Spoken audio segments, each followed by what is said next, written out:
Vice president Kamala Harris সম্পর্কে সাবেক president Donald ট্রাম্পের মন্তব্যকে অদ্ভুত হিসেবে আখ্যায়িত করেছেন ডেমোক্রেটিক পার্টির নেতারা।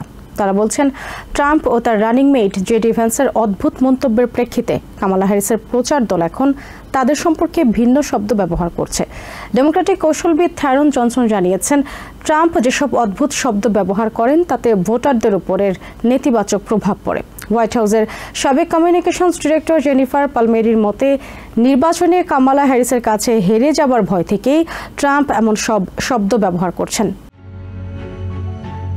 সম্প্রতি কয়েকটি নির্বাচনী সমাবেশে ডেমোক্রেটিক প্রেসিডেন্ট প্রার্থী কামালা হ্যারিসকে অশুভ, অযোগ্য, অজনপ্রিয়, ব্যর্থ ভাইস প্রেসিডেন্ট সহ নানা ধরনের মন্তব্য করেছেন রিপাবলিকান প্রার্থী ডোনাল্ড ট্রাম্প। ধারাবাহিকভাবে কামালাকে নিয়ে এমন অদ্ভুত সব মন্তব্যের কারণে ট্রাম্প সম্পর্কে নিজেদের প্রচারণার ধরন বদলে ফেলেছেন ডেমোক্রেটিক নেতারা। ট্রাম্প ও তার রানিং মেট জেডি ভ্যান্সকে এখন অদ্ভুত হিসেবেই আখ্যায়িত করছেন তারা।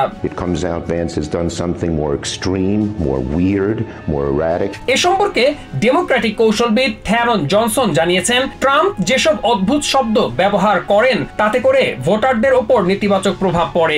রাজনৈতিক দৃষ্টিকোণ থেকে ট্রাম্পের ব্যবহার করা উদ্ভট সব শব্দ ভোটারদের সামনে তুলে ধরার চেষ্টা সঠিক হলেও নির্বাচনে 270 ইলেকটোরাল ভোট নিশ্চিত করতে প্রয়োজনীয় পদক্ষেপ নেওয়ার উপর জোর দেন জনসন। ট্রাম্পকে হালকাভাবে নিয়ে 2016 সালের নির্বাচনের মতো ভুল না করার আহ্বান জানান তিনি। Well, it reminds Democrats that we cannot underestimate a Trump candidacy. Republican কৌশলবিদ ও রাজনৈতিক বিশ্লেষক সুজান ডেল পার্সিওর অভিমত, প্রেসিডেন্ট প্রার্থী হিসেবে কামালা হ্যারিসকে এখনো স্বাভাবিকভাবে নিতে পারেননি ট্রাম্প। তাকে নিয়ে কেমন মন্তব্য করা উচিত তা নিয়ে ট্রাম্প সিদ্ধান্তহীনতায় ভুগছেন। তাই নানাভাবে কথার মাধ্যমে কামালাকে আক্রমণের চেষ্টা করছেন তিনি, এমনটাই মনে করেন pursue. Donald Trump the campaign may have adjusted. White হাউসের সাবেক কমিউনিকেশনস ডিরেক্টর জেনিফার পালমেরি বলেছেন, নির্বাচনে কামালা হ্যারিসকে হারানোর শঙ্কা থেকেই এমন সব শব্দ Trump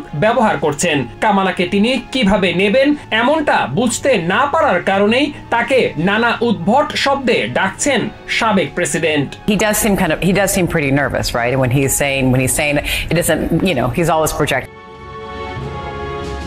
Masum Hasan, TVN 24 news desk.